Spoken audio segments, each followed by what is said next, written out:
السلام عليكم ورحمة الله وبركاته. بسم الله الرحمن الرحيم. الحمد لله عدد خلقه ورضا نفسه وزنة عرشه ومداد كلماته. الحمد لله كما ينبغي لجلال وجهه وعظيم سلطانه. اللهم صل وسلم وبارك على عبدك ونورك حبيبك إمام المتقين سيد المرسلين تاج الأنبياء محمد النبي الأمي الأمين، وعلى آله وأصحابه وأنصاره وأتباعه أجمعين. لا أسألكم عليه أجرا إن أجري إلا على رب العالمين. اللهم وفقني لبيان ما يحتاج الحاضرون إليه وما يصلح أحوالهم. إلهي أنت مقصودنا ورضاك مطلوبنا، فأعطنا كلنا محبتك ومعرفتك. Yaradan beyik Allah tebarek ve teala taatu ibadetlerinizi, hayır dualarınızı, ihsanatlarınızı, ihlaslarınızı taştan yakinen bir mübarek celese Allah'ın kelamının manalarını eşitersip gelipsiniz. Yaradan eyyamiz hemmenizden razı olup dünyanız ahiretinizi abad etsin. İbrahim Halilullah ala nebiyina ve aleyhissalatu vesselam Allah'ın dostu deyip lakap alan beyik insan. Muhammed Peygamber'den son aleyhissalatu vesselam tek peygamberi ki adını namazda okuyas. Kema salleyte ala İbrahim'e, kema barakte ala İbrahim'e. Takriben 60'lıncı arkadaki Nebi-i Ekrem aleyhissalatu vesselam'ın atası oluyor. 20 arkadan Adnan ve 40 arka anırda Hazreti İbrahim Halilullah enemiz Hacer'dan geliyor. İsmail peygamberden. Ve eyyamiz Rabbimiz Allah-u Zülcelal Kur'an-ı Kerim'de kudret kelamına İz câe rabbehu bi kalbin selim dedi. İbrahim Halilullah salim yürek bilen Hudayın huzuruna geldi dedi. İbrahim Halilullah salim yürek bilen Hudayın huzuruna geldi dedi. Ey bir mukaddes kelime nagat şunir, nagat manası kan, nagat ahullara terbiyet bana mendeş, nagat qarilara terbiyet, karmentlere terbiyet, kargerlere terbiyet, erlere terbiyet, gelillere terbiyet. Kim adamma bir ayetin terbiyetinin eteğine girmesin. Salim yürekli ol deyiptir. Ahun ol, qaraçı ol, hacı ol, sofu ol, hacı git, gel, Kur'an oku, okut, şagirt yığına. Her yağdıyda olsun. Tesbih sana, Allah'ın zikret, işine git, halal çöreğinde ol, Tehran'da işle, maşatta git, harice git, öz öyünde otur, yerde ol, yüreğin salim olsun deyiptir. Künnüven akşam ahra mescidin ağzında oturanda, akşam tükellerde oturanda, ırskal kavalap bazara girende, hefte bazarlara aylananda, arfa buğday satmalı olanda, hokkusuz iş satyan zadına bir direk koşmalı zat koşmalı ve koşmalı vaktinde hemen yağdıydı. İz ca'a rabbehu bi kalbin selim. Allah Zülcelal'ın kudret kelamı da İbrahim Halilullah ak yürek bilen geldi Hudayın huzuruna deyipti. Birinin yıkılmağına razı derek, birinin ayvını eştasa, ya bir şuhiden ya çınnan bir nefer bir kefay diptir, o da ayıp kep. Ak yürek adam şunu eşitmen şık bolup basırman pikrinne de emme yürü harap be şey deyiptir ha şo deyip her oturşuklarda orta oklayarrak da. Ak yürek düydüğü yankımanalara özü bilen Allah'ın arasında bir binnen arasında da şeyle birinin ayıbını aytmacağırak birinin ayıbını basırağırak ay yanşanır deyit deyip aytyarak eşitmen şık bolyarak Allah Zülcelal'ın söyleyen bendeleri de aşır. Ya şu şey deyiptir, şey deyip daha deyip zol ağzımı yerrak da. Kudret gurrunlar aydırılacak bir hicede. Yüreğim Allah'ın niyetimden haberlidir. Men şu mahal yere düşsem de şu mahalki 5 dakika 6 dakika oldu şu gurrun başlanımı. Şun özü kafi bile. Bolcak cemaat yakını düşamalı. Adam pali İbrahim Edhem deyip bir Hudayın dostu geçiptir. İmam Azam Ebu Hanife'nin şagirtlerinin taqriban dövrüğü da. Yoksa da şagirdinin şagirtlerinin dövrü. Hemmeniz eşitensiniz İbrahim İbni Edhem deyip. İbrahim Edhem'den sonra aptırlan Hudayın dostu olacak bolsan hevri qiyinliyeler deyiptirler. İbrahim Edhem'den sonra aptırlar Hudayın dostu olacak bolsan hevri şarayet kanniyeler deyiptirler. Hazreti Pir-i Buzurg Allah'ın dostu İbrahim Edhem Veli ol aydiptir şaraete bir cidane şaraete kanal şartları deyiptir. Hudayın dostu olacak bolsan, veli olacak bolsan kan şartı va ucre del birci şartı va deyiptir. Nämol birci şart bilen Allah'ın dostu olmalı. Niyetin salim olmalı deyiptir. Pelin doğru olmalı deyiptir. Fikrin bernaman salim olsun deyiptir. Allah'ın barpatan dostlarından bolarsın deyiptir. Näçe niyet salimrak, näçe niyet arassarak, näçe niyet avadarrak, ol adam Hudayın yanında ulurak, azizrak, evliyarak da. Bir şertte şu oldu da. Tike İbrahim Edhem'in özünün misallarından aysam olacak. Gör İbrahim Edhem'in edeniyişini deyip, İbrahim Edhem'in gurrüğüne girsem, İbrahim Halilullah'ın gurrüğünü alacak.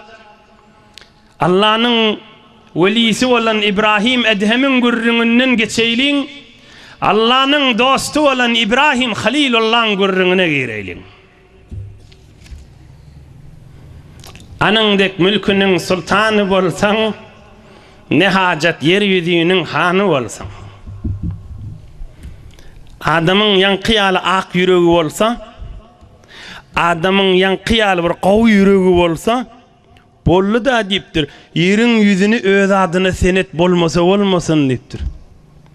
1000 hektar şali yeri bolmasa olmasın deyiptir. Şoca yüreğim ma deyip geziversin deyiptir. Anandek mülkünün sultanı bolsan, ne hacet yeryüzünün hanı olsan, kime ders del bu gurrun? İbrahim Halilullah'ın gurrunu. Ovasından çıktı, canını oda okladılar. Allah Zülcelal oda emretti, yakma dedi. Bir neçe rivayetlerde neçe gece günni şu odun içinde kalıptır yanmani. Ulu konkan otlarda ol. Adamlara girip bilenak. İbrahim Halilullah da şu odun içinde duruptur. Sonra bostan gülistan boluptur. Be her hal. Ovadan sonra çıkyer. Allah'dan evlat dileyer. فَبَشَّرْنَاهُ بِغُلَامٍ حَلِيمٍ Allah Zülcelal aydiyar bir mihriban, qawi yürekli İsmailcan menen İbrahim Halilullah'ını boşluk verdik diye.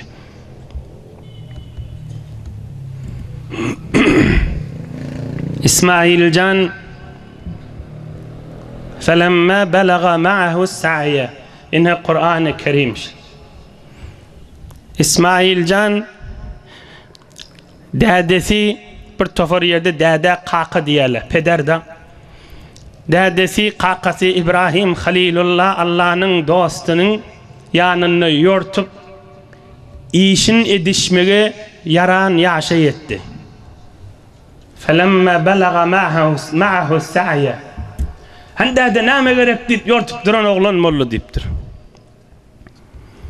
Handa da name gerek deyip hansen şol odunun ağırsından tutsun çapaylı diymege yarayan şol yığınan zatlamı danıştır diymege buyurmaga yarayan ahım taqriben 12-13 yaşında oluyordu. Ol yortmanı uğrap 3-4 yaşında diydigi değil ha. İş etmege yarayan vakti. 11-12 yaşı oluyordu.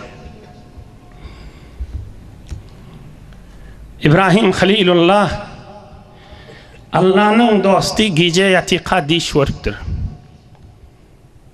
Ra'a mu'alacete zebhi ve lem yara enhara dem qalehul alusi. Gece dişinne bağrı bağlası olan İsmail canın damağın çalıptu. Emme bokurduğundan damak çalınyan yerden hiç satqanlamanak şın diş vuruptur. Bıçağı eline alıp dişine İsmail canı yatırıp damak çalıyor. Ama dişine görüyor kana bokurduğundan, boğazından. Ve rü'yel enbiyai vahiy. Peygamberlerin bir kanunu var. Peygamberlerin bir üstüne koyulan bir zat var. Peygamberlerin dişleri Allah'tan emirde. Diş görseler yatikala rü'yaları görüyen dişleri vahiy. Cibril ferişte gelip ayttığı oğlun damağın çal deydiği de. وَقِيلَ إِنَّهُ رَأَى قَائِلًا يَقُولُ إِنَّ اللّٰهَ تَبَارَكَ وَتَعَالَى يَأْمُرُكَ بِذَبْحِ إِبْنِكَ Yine bir rivayette ulamalar aydiya şu dişinne bir ferişte gelip aydıptır. Eyyamiz Allah Zülcelal emret yer yekece oğlun İsmail canın damağın çallık. Hadır İshak dünya gelin akta. İsmail can mı?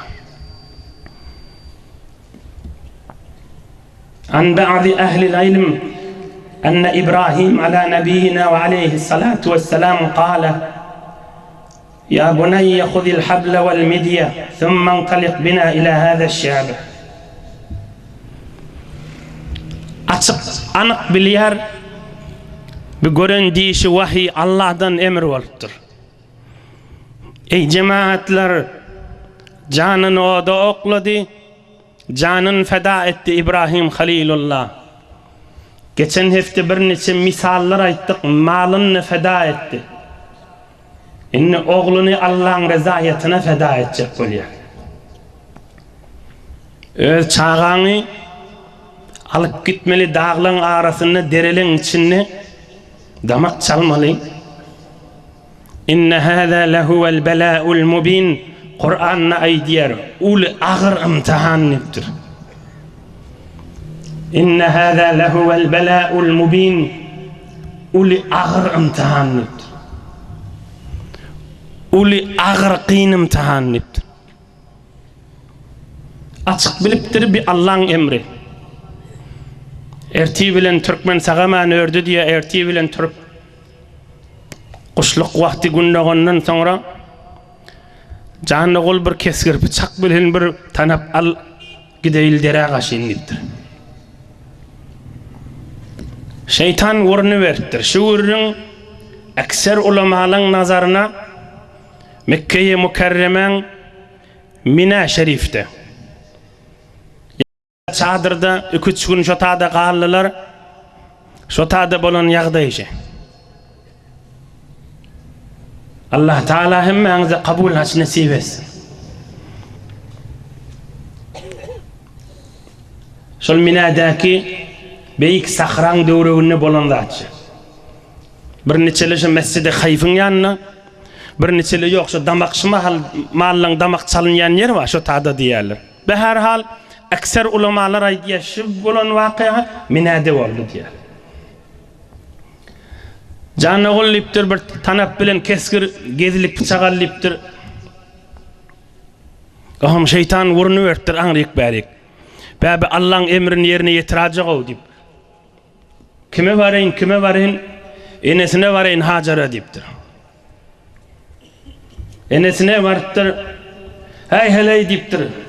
Hel tedrine ayne zehebe İbrahim bi İsmail bi ibniki ala nebiyina ve aleyhissalatu vesselam. Äriň ogly bilen ýere gitdi bilýärmi dipdir Adamyň. Hazreti Enemiz Hajar radıyallahu taala anha aýdypdyr. Zahaba bihi liyahtabina min hada şa'b. Dağlaryň arasyndan odun ýygnamana gitdi dipdir. Derelerden odun ýygnamana gitdi dipdir. İblis lain Allah lanet etsin onu. Yok dipdir, oğlun damağın çalmana gitti dipdir. Hazreti Hajar aýdypdyr, kalla. Huwa arhamu bihi ve aşaddu hubban lehu min zalik. Yok dipdir. İbrahim ärim oğlunun damağını çalıp bermez, sen aýtýaňdan mihriban adamdır ol dipdir. İbrahim Halilullah Allah'ın dostu oğlunun damağını çalıp öz balasının damağını çalıp näme işi var dipdir. Ohum şeytan aýdypdyr. Yo ol damağını çalar, o Hudaý buyurdy muqadiya dipdir. Diş vurup bar ya dipdir.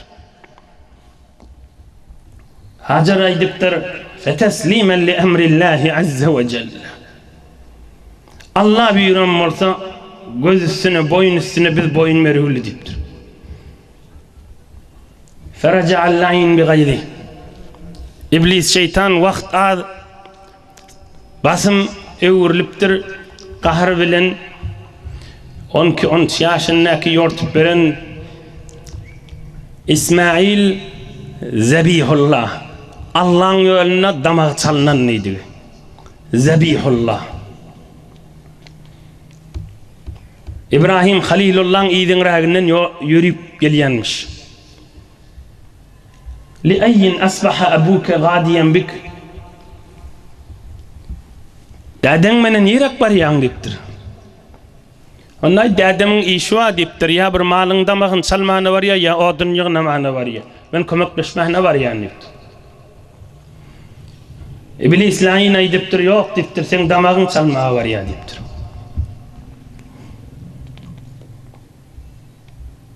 Ma kana abi liyadbahani. İsmail can aýdypdyr, dadam men damagymy çalyp bermez dipdir. Annal mal'un molan İblis aýdypdyr. Ola Hudaý buyurdy dip, Hudaý buyurdy muqadiya dipdir.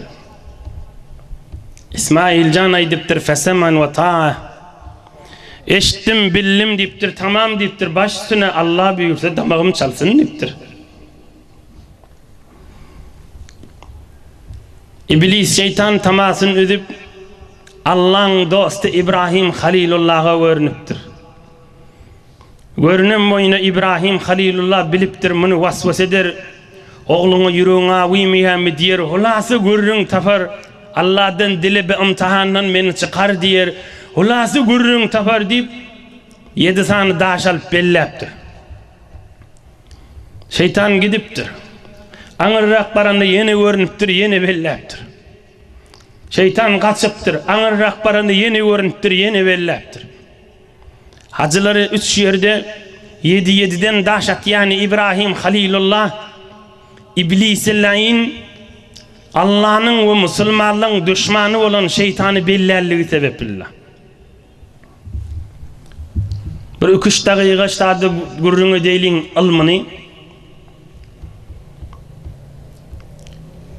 Yan təzə hacılar da vacip olan daşatmak remyül cemarat deyilyer. Keyif edip Allah'ını zikredip şeytanı atanırlar. Şeytanın vasvasasının biri adam daşatıptıqa fikrine getiriyen zadının biri näme oyun yağlı yönü daş bellep durmalı şeytan mamme geriştadı deyip şunlar da şeytan vasvas etiyedi. Qaytay deyin. Hacılar daşatıptı. Şeytan şu tadı da yine adamları vasvas ettiyen Müslümanları. Bu tadı şeytan yok ki. Bu tadı duracak mı näme kaçık gider de. Özün bir Müslümanların arasında belli dip duracak mı? Bir oyun yanık yönü daş bellep durmalı özün ağırlamak gibi deyip sen şu daş atmanda ciddi çının menen daş attırman evine geçecek bolup yalandan daş attıracak bol yerde. Şu fikrin özü de şeytan vasvas etiyedi. Müslüman daş at yer şeyler İbrahim Halilullah, İbrahim Allah'ın dostu. Şeytanı görüp daş atansan o Allah'ın buyruğunu yerine getiriyor. Hemen bir adam şeytanı şitada tutup daş bilen vuranın doğurşun mağrayının vuranın o tada daş atması şeytana katanrak deyiydi. Son Hudayın buyruğunu tutuvatı belli. Misalay deyin. Safa Marwan arasında Hazreti Hacer su tapacak bolup yortuptur. Bu mahal su otadı zemzem su akıptı. Näme deyip yortup ben diyen yalı olar onna. Allah'ın buyruğunu yerine getirmeden çirip. Biz şol daş atmada da bir vakta şimdi näme deyip biz atıp dostayıp sorasalar ya gurrun olsa ya yüreğe şeytan vasvasa etse Eyyemiz Allah'ın buyruğu şol İbrahim Halilullah şeytanı iştahı görüp atıp Allah'ın buyruğu fettebi' millete İbrahim Hanife İbrahim Halilullah'ın izine düştü edenini etti ya Huday Teala Muhammed Peygamber'e aleyhissalatu vesselam. Ve şunun içinde daş atılıyor. Ve şu atılyan daş şeytanın özü mağrayından vuran daşından katınrak deyirdi. Huday'ın buyruğunu yerine getiriyor. İbrahim Halilullah taşları attı. Mel'un Hudayın ve sizin düşmanınız olan iblis şeytan kaçıptır.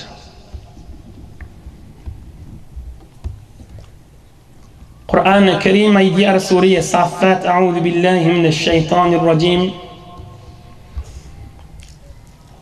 فَلَمَّا بَلَغَ مَعَهُ السَّعْيَ قَالَ يَا بُنَيَّ إِنِّي أَرَى فِي الْمَنَامِ أَنِّي أَذْبَحُكَ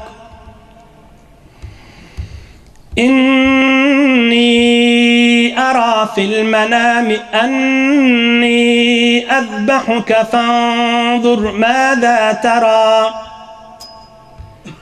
قال يا أبت افعل ما تؤمر ستجدني إن شاء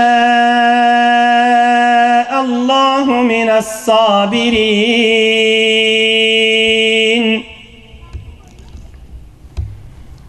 İbrahim Halilullah oğlu İsmail Can menen halvata girdiler. Deren içine damak çalınmalı yere vardılar. Aham yuvaşlık bilen oğluna vakib aydiptir. Ya bunayya inni ara fil manami anni azbahuka. Canı oğulliptir. Mena dişimde sen damağın çalyanliptir. Fanzur mâzâ tara. Göre ogul näme diýen sen nipdir? Aýny manasy.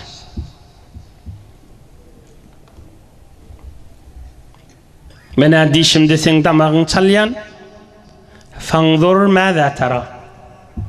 Göre ogul näme diýen sen nipdir? Sen pikiriň näme, sen nazaryň näme? Oglunyň taýýarlygy barmy ýok, şonu görjek bolupdyr. Taýýarlygy bar bolsa, 100 bilen ugrajak, makam ýeňirräk boljak işi. Oglunyň taýýarlygy ýok bolsa, sorag jogap ediberjek bolsa, işin makamrak durar ýanyp, hesabyny çekmek üçin sorapdyrdy. Ýene bir aýdaýyn, jan ogul mena diýişimde sen damagyň çalýan nipdir. Peýgamberliň diýişlerde wahy bolýar, gör ogul näme diýen dipdir. فلما أسلم قال يا أبت افعل ما تؤمر. Uýda dipdir. Jannada dipdir. Hudaý buyuran zadyny geňeşme gerekmi dipdir. Allahyň buyuran zadyny ýerine ýetir dipdir. Ogluňy sabr etýän görersiň dipdir. Sabırlıdırın dipdir. Allah'ın buyruğunu yerine yetir dipdir. Tarih-i Tabari'da İmam Tabari bir neçe rivayetleri getirýär. Beýik dağyaly ulamalardan. Felemma aslama. İbrahim Halilullah Allah'ın buyruğuna boyun verip gözünden boyur yaşaktırıp İsmail canına süyünüp yatıp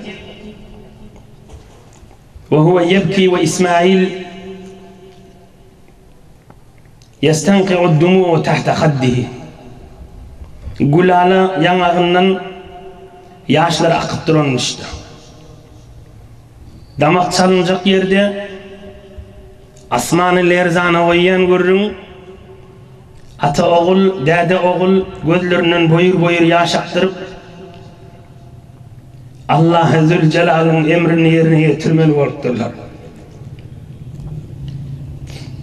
İsmail can aydipdir, can näde dipdir, senden bir neçe zat isteyen dipdir. Uştud ribati, vakfuf an thiyabik, hatta la yantaziha min demi feterahu ummi. Boyur gözlerinden yaşaktırıp Allah'ın buyruğunu yerine getirirse ata oğul olup, makam teslim olup, ikisi de çını bilen ciddi durup, İsmail can süyünüp de gözünün yaşı yanağının eteğinden boyur dökülüp duqa däde meni gowdan dipdir. Eger danmasaň meni vurunsaň kanımdan köýnüňe sysrasa enem görse agyr deger eneme dipdir. Gayrat etmenden köýnüňde birime ýygnaşdyr, men kanımdan saňa sysramasyn dipdir. İbrahim Halilullah wagtjany ol dip elinden okşap gözünden yaşaktırıp çılgama durupdur. İsmail can aydipdir, däde men yüzlüğün yatır dipdir. Ve kubbeni li vejhi fe inni akhsha an tanzura fi vejhi فتدركك رقة تحول بينك وبين أمر الله عز وجل.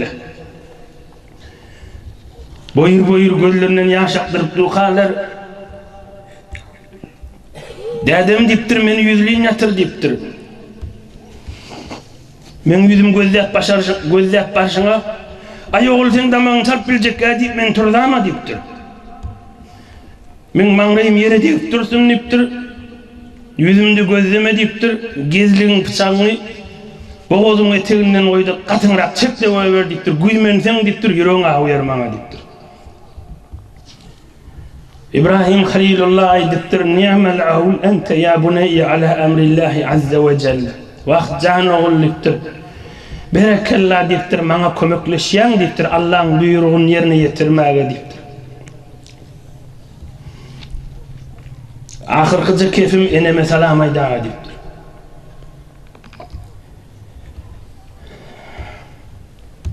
İsmailcan süyünüp yatıptır yüzlüğünle.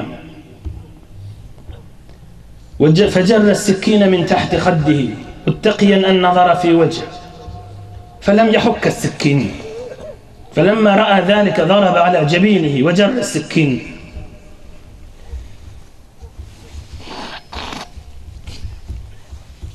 İbrahim Halilullah mert batır adam keskir bıçağının elini alıp oğlunun boyundan tutup keskir bıçağı eňeginiň eteginden boğazından çekipdir oğlunun yüzünü gözlemani emma bıçak süýkelmendir gatanrak itiklap süýkatdir bıçak süýkelmendir özü aldırap Hudaýyň razyçylygyna düşmez mukadip oğlunu ýürege aýyp özü çekip bilmeýän mukadip oğlun göterakany beýlekliğini goýup malyň damagyny salýan ýaly ýanyny ýatyryp bıçağı çekmäge dörtdir. Narahat bolupdyr da İbrahim Halilullah Allahyň buýrugyny meniň ýerine ýetirip bilemek binäme elim ismiýä diýip elinden görýän bolmaly. فَلَمَّا أَسْلَمَ وَتَلَّهُ لِلْجَبِينِ İkisi teslim olup oğlunu maňylyň süýndirip ýatdy. وَنَادَيْنَاهُ أَيْ يَا إِبْرَاهِيمُ قَدْ صَدَّقْتَ الرُّؤْيَا إِنَّا كَذَلِكَ نَجْزِي الْمُحْسِنِينَ إِنَّ هَذَا لَهُوَ الْبَلَاءُ الْمُبِينُ وَفَدَيْنَاهُ بِذِبْحٍ عَظِيمٍ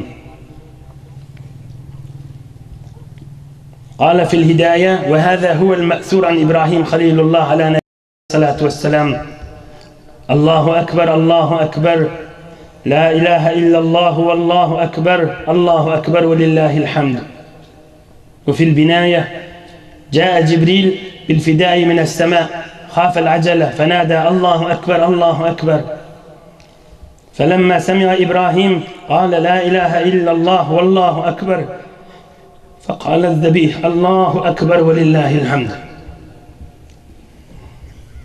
Maliyali kaptalliğin yatırıp da bıçağı çekmeğe bıçak kesmeğindir. Allah Azze Celal taraftan fereşte kıygırıptır asmandan ey İbrahim Allah'ın buyruğun yerine yetirdin diye. İbrahim Halilullah asmani vezzaptır Cibril fereşte semiz cennetin içinden koçalıp gelyenmiş. Cibril fereşte şu asmandan kıygırıptır Allahu Ekber Allahu Ekber deyip bir neçe rivayetler bir neçe ulamalar aydiya Cibril fereşte zarp bilen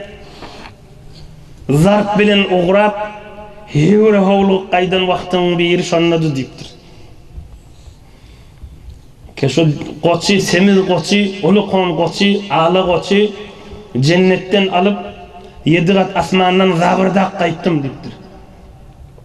Oham şol asmany özletjek bolup ýene howlugyp Allahu Ekber deyip asmandan gıygırıptır. Inni şi hidaye ve hidaye diyen fiqh Hanefi'de bir kitap şonnaki görürüm ve şon şerhlerine belki hidaye yazanın Allame Merghinani'nin ustadlarının dövründe şunu görürüm etkilenmiştikler. Oham İbrahim Halilullah asmani vezzaptır görse Cibril Quds bilen gelýär la ilahe illallah vallahu ekber dipdir. İsmailcan etekte yatanmış biliptir ne damak çalıncakkal ve Allah'ın emrini yerine getirdiler Allahu ekber ve lillahil hamd dipdir. Oğlun kucaklap dangıları çözüp Hamaçili Cibril eminne qoçy semiz qoçy getiripdir. Ve şu taada minade damak çalınyan yerde keşmahal hacılan damak çalınmalı malları damak çalınyan yer qoçy şu taada damak çalıp Allah Azze Celal'ın buyruğunu yerine getiripdirler. Hudaý Taala mübarek celese İbrahim Halilullah'ın nur bereket fayızlarından üstüme de yağdırsın. Amin. İsmail Zebihullah canın nur bereket fayızlarından üstüme de yağdırsın. Amin. Allah'dan dileyəs dostlarının hürmetine ahir zamanın içine ak yürek bilen ozul hemmemiz oğlun kak bilyen kıssamız Onu da Kur'an'ın manasyny eşitersip taştan yakinen ýygna edipsiňiz.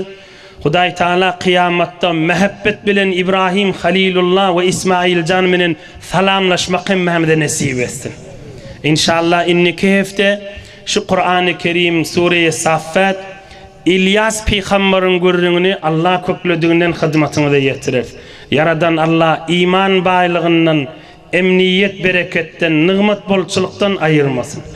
Bir alham üç kul huvallah okuyup ötellerin ruhuna bahşeder. İlgun vatanımıza dua ederiz, okuyabilir.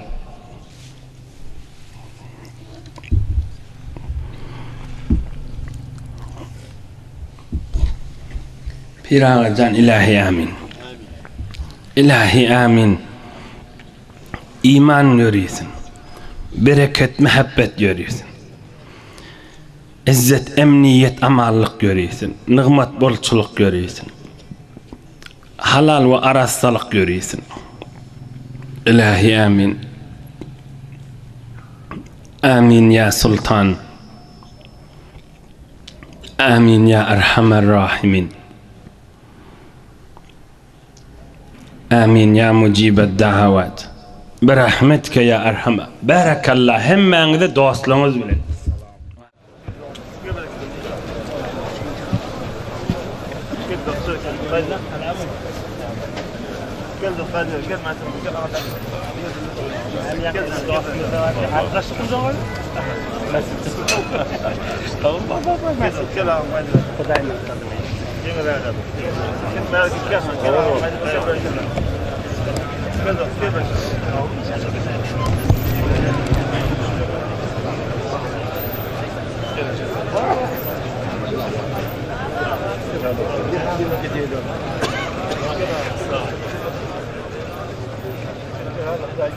Selim canları var.